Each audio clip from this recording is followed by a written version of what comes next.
And welcome in to the Week 10 edition of Top Dogs NFL Style. I'm Mark Zeno. He's Jeremy Kahn. You're watching us here on Pick Dawgz YouTube, pickdawgz.com. Appreciate you guys joining us as you do each and every week. Do me a favor, smash that subscribe button so you're alerted every week when our show comes up, and then hit that thumbs up, the like button as well. Drop a comment below. Tell Jeremy why he's gorgeous, both on the inside and out, and funny as well. And he's got wonderful eyes. And man, I got these bedroom blues. That's all I got to work with. You know that. I've seen them up close. I've snuggled with you. We have spooned, you and I. But we're not going to tell you which one was the big spoon and little spoon. Surprise, we were both. Well, we took turns. We're a very giving and tender couple. That's us. That's what happens when you know each other. Power couple. Power bottoms.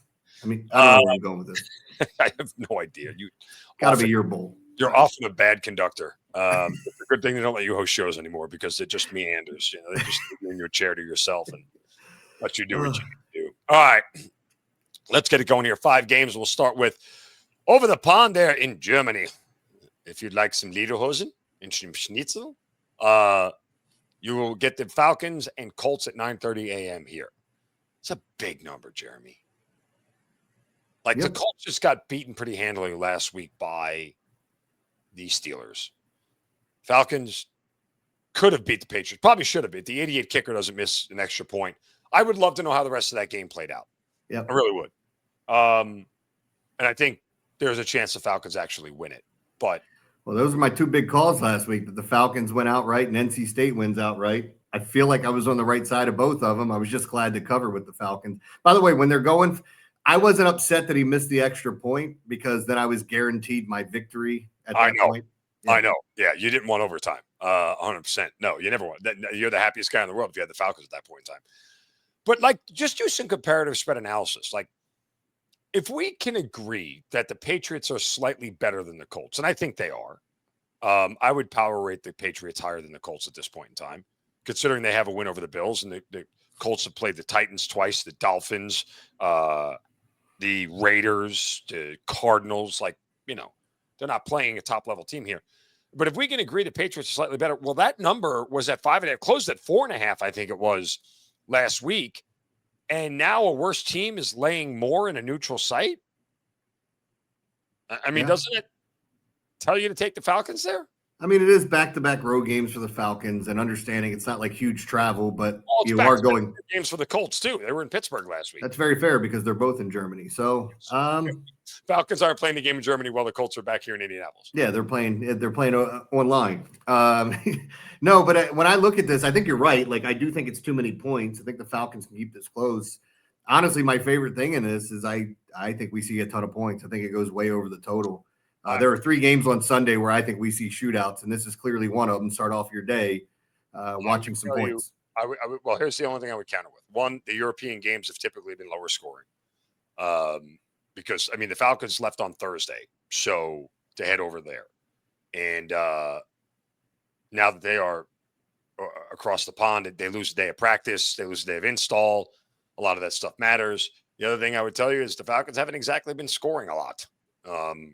It's kind of been their struggle, and I don't think the Colts defense is as good as the Patriots. But the other thing I'll say about Atlanta, it's kind of like they're in a desperate spot right now.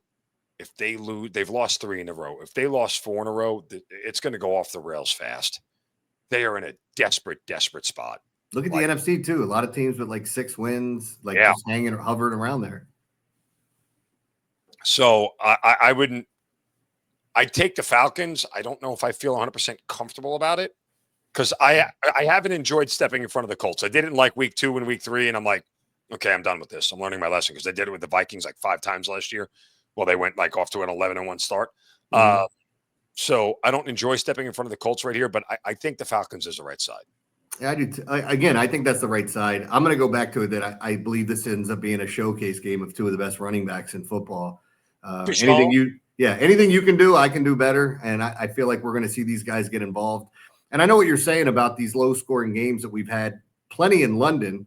I'm not saying it wouldn't be the same thing in Germany, but we have seen some crazy shootouts too. Seen some games that just moved up and down the field. I think this is one of them. I think Drake London makes big plays. The addition of Sauce Gardner, that's awesome. It's great. He's been okay this year. He hasn't been spectacular or anything. But I definitely think we see all those guys get involved. Yeah, I like points, and this would be one of those games where I think if you're doing like the solo DFS game and playing a showdown, it's one that should be fun. Yeah. Okay. Well, I tend to agree, but I agree with you on the over from that standpoint. A lot of reasons that give me pause, but nonetheless, I'll lean Falcons here in the spot. Next game up, we got the Battle of the Purples. Baltimore Ravens and the Minnesota Vikings. There'll be a lot of purple there. Baltimore laying 4.5 on the road. Order has officially been restored in Baltimore after a 30-16 win. Lamar Jackson came back and looked like Lamar Jackson against the Miami Dolphins, a hapless team on the road, 28-6. Now they got to go into Minnesota, one of the toughest places to play, against a team that just stole a road win against a division rival in Detroit in a game that I did not see that happening. I thought J.J. McCarthy stinks. He's got to take the war paint off his face. Like, you're an adult now. You and Jackson Dart, stop painting your cheeks with eye black. Like, can we just agree that they need to stop doing that? It's not college anymore. Like, grow up. Well, they can do whatever they want. You can paint your lips, paint your nails like Caleb Williams. You're not going to win an MVP. You're not going to be a high-level quarterback with black stuff all over your face. You know, you sound like Colin Cowherd talking about guys wearing backwards hats. You know, I didn't say you could be a good quarterback. I'm saying you're never going to be taken seriously with the black stuff on your face. I'm not taking you seriously with talking about his eye black. Maybe he just got a little aggressive with it. Maybe he does. Maybe it just gets him pumped up when he looks like, what was it, Latimer? Or what was it? He looks like Braveheart if it was blue. As they're ready to go sack York. Yeah, I'm going to kill Fafte. Fafte, man. Fafte. Wallace has sacked York. Sack York. I can't get enough of that movie. It's just like the lines are so good. You know, it's my favorite movie. I know it. My wife. So my high counselor admitted, I am skilled in the arts of war and sire. He throws his ass out the window. First you learn to use thus, then you learn to use thus. Yeah. Hundreds of spears, long ones, longer than a man. Some men are longer than others. Your mother's been talking about stories about me again. Yeah. See, I will keep doing this. But look, let me start off with this because, seeing the Ravens up close and personal. We're talking about Vikings. Seeing the Ravens up close and personal, I do think their defense got better. I think they're better at stop. Well, I think they got better at stopping the run. We'll have to see what the pass rush brings with the trade they made with the Titans. He automatically comes on this team and has 4.5 sacks and leads the team. The guy that was leading the team in sacks, Matabike, has been out since week 2 with 2 sacks. But this is one of those spots where I think the Vikings are a live dog. I think the Ravens win this game. There are certain things to point out. John Harbaugh is 26-7 against rookie quarterbacks. Lamar has absolutely annihilated the NFC outside of 2 losses, one to the Giants, one to the Eagles. One this year too. Oh, yeah. Yeah, and you got the one this year too to Detroit, right? Yeah. So they've been really good in these spots, and it's been like a mini bye with the fact that you get 10 days to get ready. But I still think the Vikings keep this close. It feels like a field goal game to me. No real feel, Jeremy. I don't know what to make of the Vikings. Like, J.J. McCarthy is still an X factor for me. War paint aside, like I don't know what level of game you're going to get from him. I didn't see that coming. He played well against the Lions. I don't know if that was an indictment on the Lions being ill-prepared for the thing or their offense never being able to get going. Because, look, what's the game script? Is just put the Vikings behind and force J.J. McCarthy to throw you back into the game, and you'll probably end up okay. But the Lions were never able to do that at home of all places. You told me the Lions were the best team in the NFL was the Lions at home. You told me that. I did. That's why I'm taking the Vikings this week. They are. Leonidas. You can't win everyone at home. I mean, I guess you can, but not if you're the Vikings. I don't know what to think about McCarthy, man. I don't know what to do with it. So I'll probably stay off the game. Yeah, I mean, I tend to agree with you. 4.5 is a weird number. Like, it's hard to lay it on the road. But Ravens winning by a field goal feels like the right side there. Can't argue with that. And Brian Flores is going to blitz the hell out of Lamar. Now, he was the one, I believe, that went cover 0 against him years ago. Against, do you just take Lamar's rushing yards prop and say, see ya? if he's going to blitz, Lamar's going to just tuck and run immediately. But is he going to run? Because the hamstring issue, they're saying he's healed, right? He ran a couple of times on Thursday. I just wonder how much he's going to take off. Yeah, I know. That was the thing. Like, the game never really needed him to run. So I don't know if he will. I mean, I think he will if pushed, but I don't know if we see that because like they have to put. I thought you're not allowed to push guys when they run. No, I'm saying if you're pressuring him and you push him out of the pocket and he sees it. Not that kind of pushed. But he's been better at holding onto the ball and pushing the ball downfield. I mean Lamar's rushing number is only 37.5 at this point. That's low for him. I think it's going to be around that number most games now. We'll see. All right, Buccaneers, Patriots. Bucks a 2.5-point favorite here, coming off a bye. Patriots on the road. We talked about the win over the Falcons last week. I lean Bucks. I think the Bucks are it. I know we're opposite here. Yeah, we're opposite here. Did the Buccaneers get healthier this week while they were on bye? That's the real question. I think the a little bit. Buccaneers are better. Do we have Chris Godwin back in the fold yet? Do we have Bucky Irvin back? I don't know that either one of them are coming back this week. Let me look it up real quick because I know they're getting closer. I'm looking at the injury report right now for Tampa Bay, and I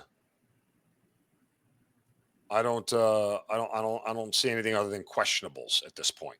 Okay, so maybe there is a chance they get him back, which would honestly makes me like the Patriots even more. It's Godwin and Irving aren't participating in Thursday's practice. Yep.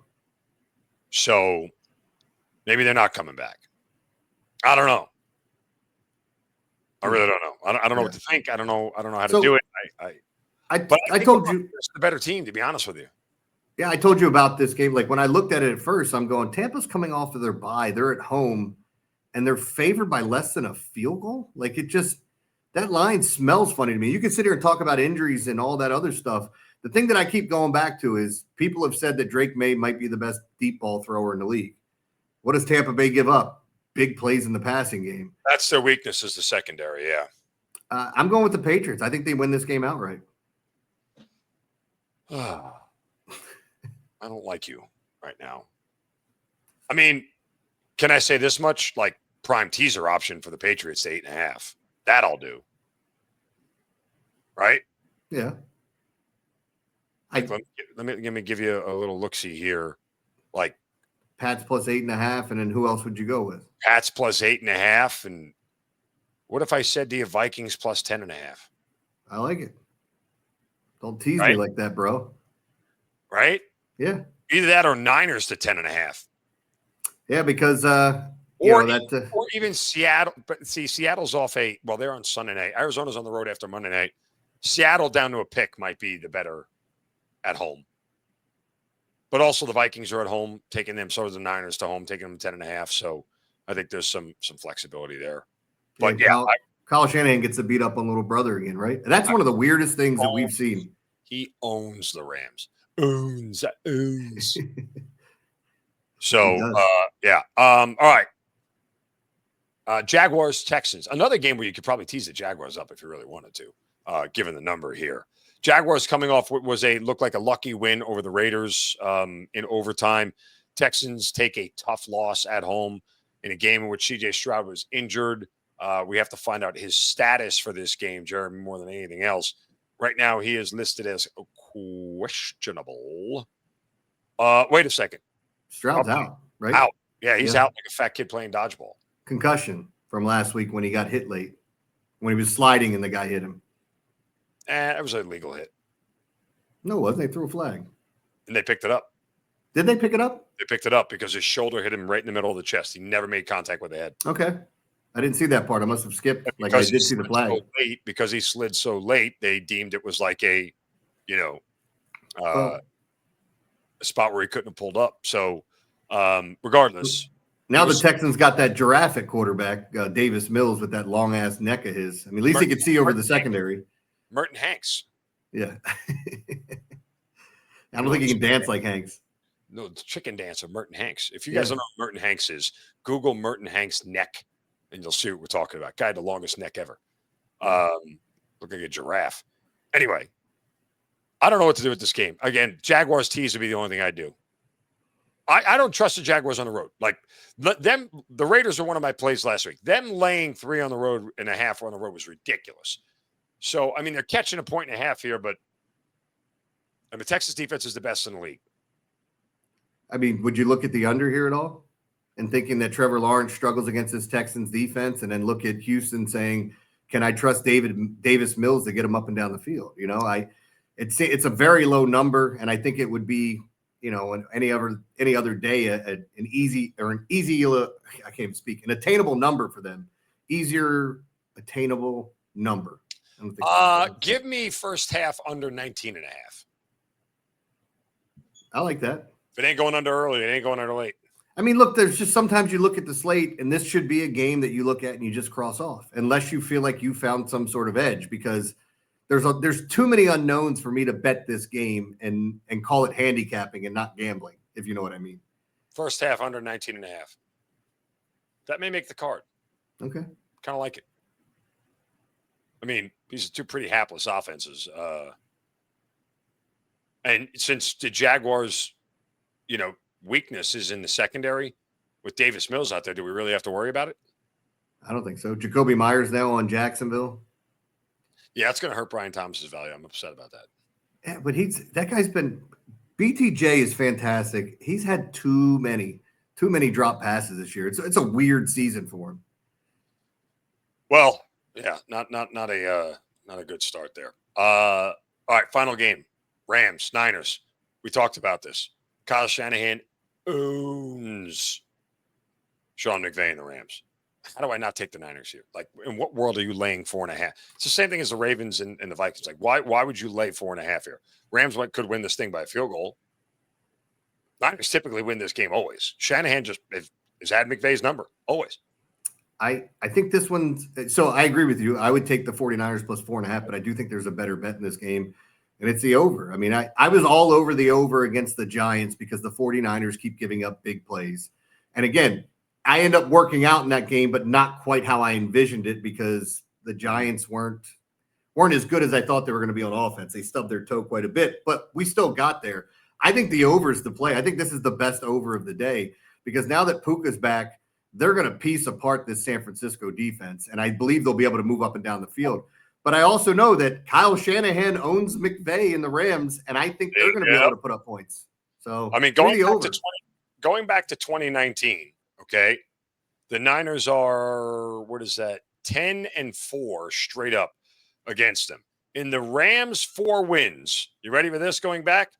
3-point win, 1-point win, 3-point win, 6-point win in a game that was 12-6. And that was a game last year that was 12-6. The Rams, nobody scored a touchdown in that game. Was that the Monday night game? No, it wasn't. Brock Purdy, Matt Stafford both played in the game. Yeah, it was. I mean, there you go. So the idea that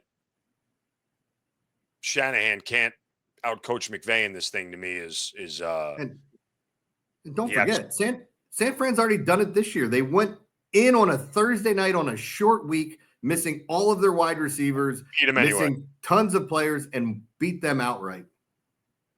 With Mac Jones. Yeah, belt to ass. I think it happens again. I like the Niners. Yeah. I think I'm going to be, again, my favorite play in this game is the over, but I got no problem parlaying this together. Same game parlay with San Fran and the over. I just think we do see with Puka back, I think Puka's going to just kill this defense. There's just so many holes out there for San Francisco now after all the injuries. I mean, what is San Fran? I'm not into look-ahead spots in the NFL as much, but I'm just curious what they have on deck and where they are. Because the NFC West right now has just become a logjam, right?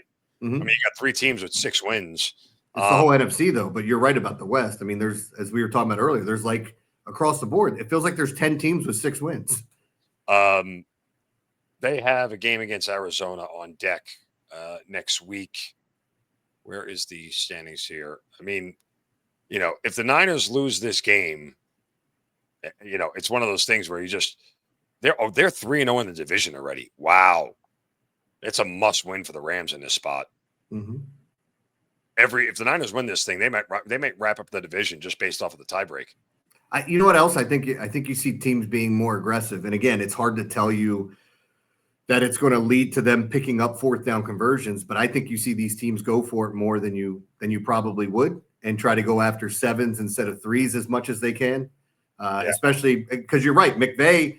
They have the better record. The Rams are the better team, but it's all about matchups. And for whatever reason, Big Brother's got his card.